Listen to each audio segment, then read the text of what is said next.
தத்புருஷாய வித்மஹே மகாதேவாய தீமஹி தன்னோ ருத்ர பிரச்சோதயாத்.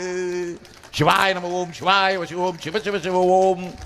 ஏகதந்தாய வித்மஹே வக்ரதுண்டாய தீமஹி தன்னோ தந்தி பிரச்சோதயாத். ஓம் ஸ்ரீம் க்ரீம் க்ளீம் க்ளௌம் கம் கணபதியே வரவரத சர்வஜனமே வஜமான்ய ஸ்வாகா.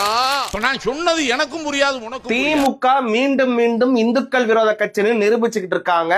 சேலத்தோட திமுக எம்பியும் சேலம் மேற்கு மாவட்ட திமுக செயலராக இருக்கக்கூடிய செல்வ கணபதி எனக்கூடிய திருட்டு பைய இந்துக்கள் சொல்லக்கூடிய மந்திரத்தை இழிவுபடுத்தி பேசுறாரு.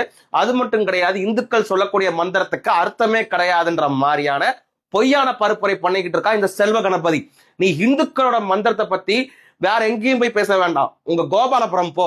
கோபாலபுரத்தில் இருக்கக்கூடிய மு.க. ஸ்டாலினுடைய மனைவி துர்கா ஸ்டாலின் கிட்ட போயிட்டு, ஏமா இந்த மாதிரி இந்துக்கள் மந்திரம் சொல்லக்கூடியவங்க எல்லாருமே பைத்தியக்கார பசங்க, இந்துக்களோட மந்திரத்துக்கு எந்தவித அர்த்தமும் கிடையாது, இது வேஸ்ட் ஆஃப் டைம்னு போயிட்டு துர்கா ஸ்டாலின் கிட்ட சொன்னேன்னு வச்சுக்கவே, அந்த அம்மாவே சப்பாத்தி கட்டையால உனக்கு 2 போடு போட்டு அனுப்புவாங்க.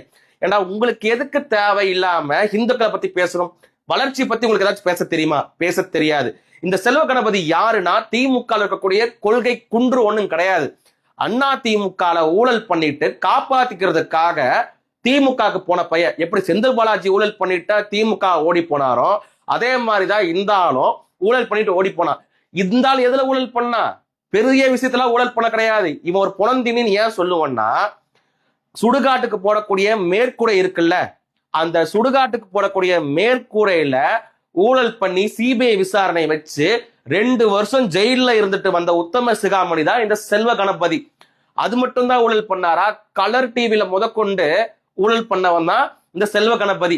உனக்கு சமஸ்கிருத மந்திரத்திலேயோ இந்துக்கள் சொல்லக்கூடிய மந்திரத்துக்கும் உனக்கு அர்த்தம் தெரியலன்னு சொல்றல்ல, உனக்கு ஹீப்ரு மொழி தெரியுமா? அரபி மொழி தெரியுமா? ஏன்னா பைபிள் முதல் எழுதப்பட்டது ஹீப்ரு மொழியில, அதுக்கு உனக்கு அர்த்தம் தெரியாதுல்ல. அதே மாதிரி குரான் முதல் எழுதப்பட்டது அரபி மொழியில, அது உனக்கு தெரியாது. நீ போய் அங்க போய் வாய் பேசுவியா? அங்க பேசுனா உன்னை வாயிலேயே வெட்டுவாங்க.